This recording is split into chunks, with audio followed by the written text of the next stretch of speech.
Welcome back to Brick Gaming YGO.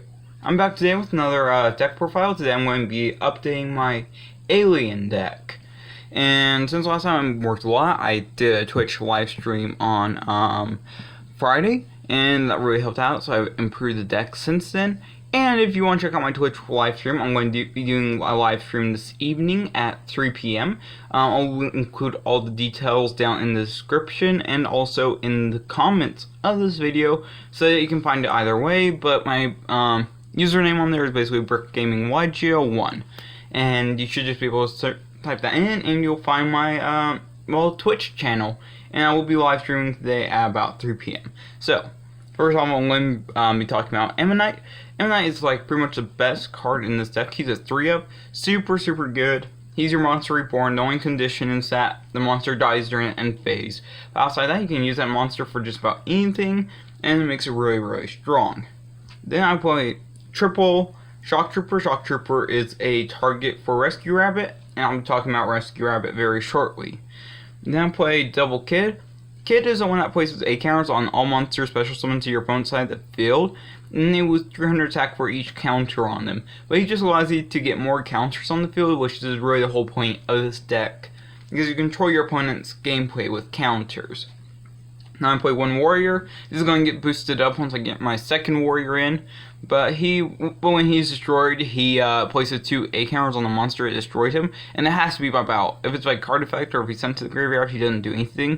But he also has the same effect that when your monsters battle, they lose 300 attack for each A counter. Like let's say you have Kit and Warrior out on field, and your opponent has a monster with 1 counter on it. This effect stacks, so instead of losing 300 attack, that monster loses a total of 600 attack now, which is a really cool effect. Next, Telepath. Telepath shares that same effect, except for he can remove a counter from a monster and then blow up 1 spell or trap on the field. So that's pretty good. Pretty good effect. He just has a side out option most of the time for any decks that don't really play back row. And then I play One Dog. One Dog is really good, but you don't want to play more than this. It's usually a brick card. And also, it's only really good in the Link spam build, and this is more like the XYZ spam build, so it's a good send target, it's a good chain block, but that's really about the extent of what it does. And then, of course, playing triple Rescue Rabbit.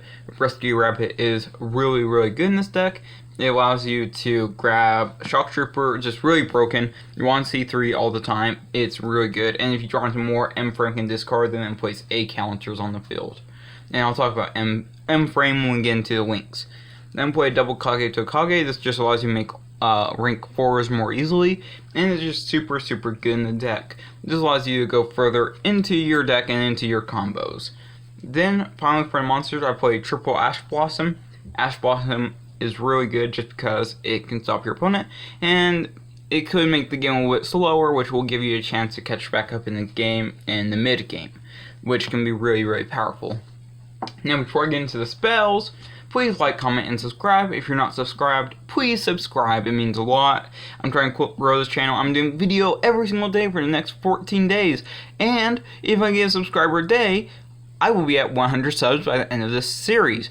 Or not really series, but by the end of the 14 days. So, please drop a sub, it means a lot. Please like this video so that more people will see it. And please leave a comment so that we can have a really great conversation in the comments below, which I have been having with a lot of people recently. So please, leave a comment below, like, comment, and subscribe. Now, getting into the spells, I play triple Pot of Desires. Pot of Desires is your main draw power in this deck. The deck really lacks in draw power, so you want to see this card like every single game. Doesn't matter if you banish a lot of your stuff, it is fine, because the Alien deck doesn't really need that many monsters, it just needs its basic combos, and there's ways of getting your monsters back. So I feel like Pot of Desires is really good in this version of the deck.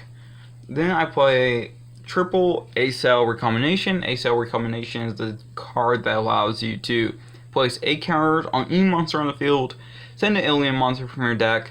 The monster gains counters equal to that monster's level, basically times 1 to its level 3 counters, all that type of fun stuff. And then during the next turn, you can banish it and take a search for alien monster. It's a little bit slow, but really good. And it's even better when you combine it with Mysterious Triangle. Mysterious Triangle is a 2 of for sure because of how old it is and because it's a little bit slow. But it says you destroy one of your opponent's monsters with a counter, then you special summon a alien from deck. So this card is problem solving card text, but to kind of explain just a little bit, you don't target, which is the best part, but you activate it. Then if your opponent has no responses, you choose one of their monsters with an A counter, attempt to blow up. Unless they have a response, it gets blown up. And then if it were outdated problem solving card text, then you can special summon, not because there's a period in between. So it was reading like, okay, if you don't blow it up, you still get the special summon. But nope, that is incorrect. Please do not listen to that if I mentioned that in the other video.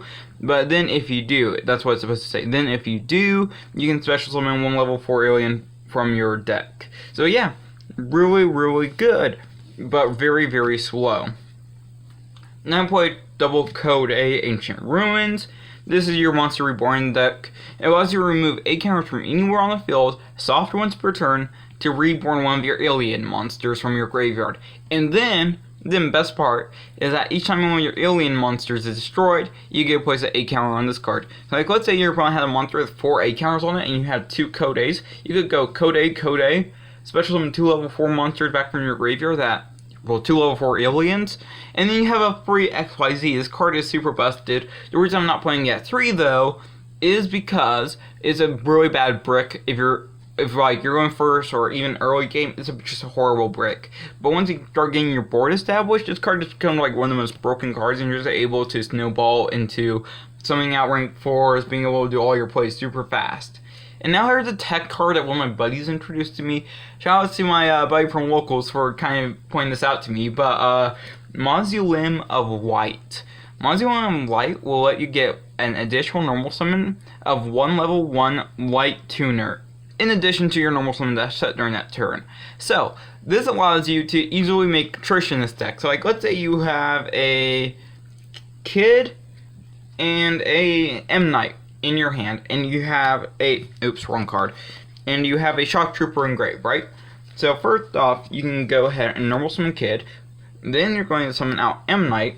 M Knight will reborn, and then you have an instant Trish right there. And then if you don't want to go Trish, you can synchro into Golgar at this point, and then still have another alien monster on board, which is just super great. And Mausoleum of Light is also a bounce target, so you can bounce it each turn with your boy Golgar. The reason I'm not playing this card at 3, if I were to play at 3, I would throw in Terraforming and then leave these 2 copies in. I won't play like just 3 outright, just because, you know, Terraforming gets you deeper into your deck. I feel like that's more correct. But Mausoleum of Light, you have like the right hand setup already, and you already have to be like on turn 3 for it to really work. Unless you brick turn 1. But unless you're bricking turn 1, this card is really good turn 2, turn 3, and so allows you to just go deeper into your deck. So really, really amazing card. Then play Triple Fiendish Chain. Fiendish Chain is really good in this deck. You can bounce it with Golgar, and only leaves the field if your opponent's monster is destroyed. So if they blink it off, if they overlay it, if they synchro it, this card stays on the field, and later on you can bounce it back. Just super, super good. And if you can afford droplets, which obviously, if I could afford droplets, it would be in this video. But if you can afford droplets, these are just free cards, like Mausoleum of Light, Fiendish Chain, all that type of stuff. Just free cards you can send off with droplets. Next, I play Triple Lost Wind. So, really the whole trap lineup is about slowing down your opponent's monsters, negating their effects, and making it so that it's easier for you to deal with them. This game is so fast right now that you kind of have to go first with this deck, and you have to see cards like Lost Wind, Fiendish Chain, etc. Then play Double Compulsory Evacuation Device. Really good in a lot of matchups right now. Really good against Salamangreat. It's basically like if you're playing if you're playing Altergeist, it's like a Stilkadus for this deck. Sure, not searchable, sure, a little bit slow, but it gets you there.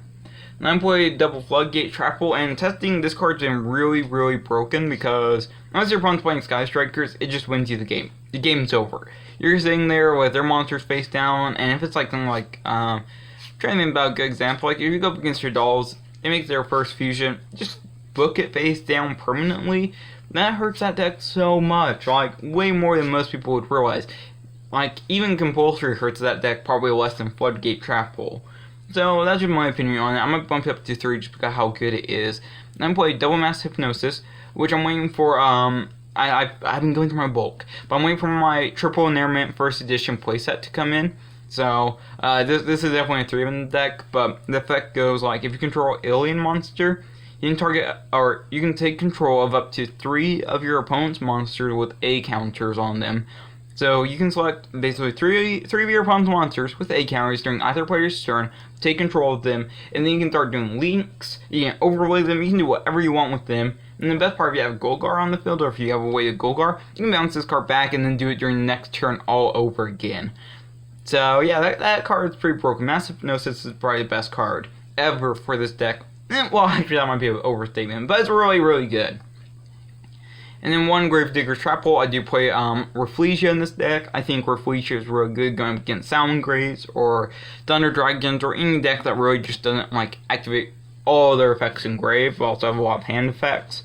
And it also helps with hand traps. So yeah, really, really solid main deck, at least for now. There's still more stuff coming in. There's that I still need to like work on with the deck, but I think for where the main deck's at, it's pretty solid. Then for the extra deck, I play Double M-Frame. M-Frame is your discard and place A counter guy. So quick effect, you can discard a monster from your hand, place A counters on monsters on the field equal to that monster's level. So if it's a level 4, you can place 4 A counters, etc. And when he's destroyed, he's special summoned alien monsters with different names back from your graveyard, equal to the number of monsters your opponent controls with A counters. So if your opponent has 2 monsters with A counters, you get 2 reborns. 3 reborns. 4 reborns. And none of those monsters have any conditions on them, they just get summoned back. So he's just super, super good. He's probably like the best new support. Then I play 1 Nightmare Phoenix. It's just good link to just get, you know, stuff off the board. And then also, you can, of course, use your opponent's monsters with him. And then, of course, you're never going to make this card in Aliens, but if you play Mass Hypnosis, you can. And that card is Access Code. Just take all your opponent's Link monsters, easy. Summon Access Code, easy. Win the game, easy. Like, the more I think about this card, and the more I use it in testing, the more broken Access Code is. Like, this card just allows you to take your opponent's monsters, and then just do make access code with them, and they're just so good in this deck. Even though I know that you're not going to have a lot of links in your grave, but you can basically just go link into Phoenix with 2 of them, and then link up into access code, and then at that point, at most, you're only using 1 of your own monsters, which you should at least have like 1 alien that you can summon down, or 1 alien already on the field. Now I'm playing for the XYZs. 1 Rafflesia. Rafflesia is really good. 1 number 60 Dagares. Dagares is probably the card I'm starting to consider to cut, but it still comes up. Then I play 1 Abyss Dweller, pretty obvious.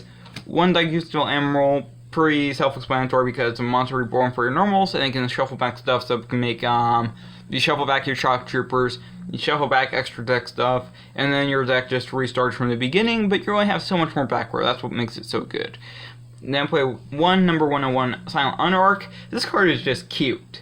It's cute because it outs cards that otherwise you wouldn't be able to out. Sure, a lot of people are surprised when this card comes down. I would be. I would be surprised if someone made number 101 on me, but it comes in super clutch and just able to take your opponent's monsters, and then it bypasses any of their destruction or scent effects. Then play 1 Tornado Dragon. This is for back row matchups.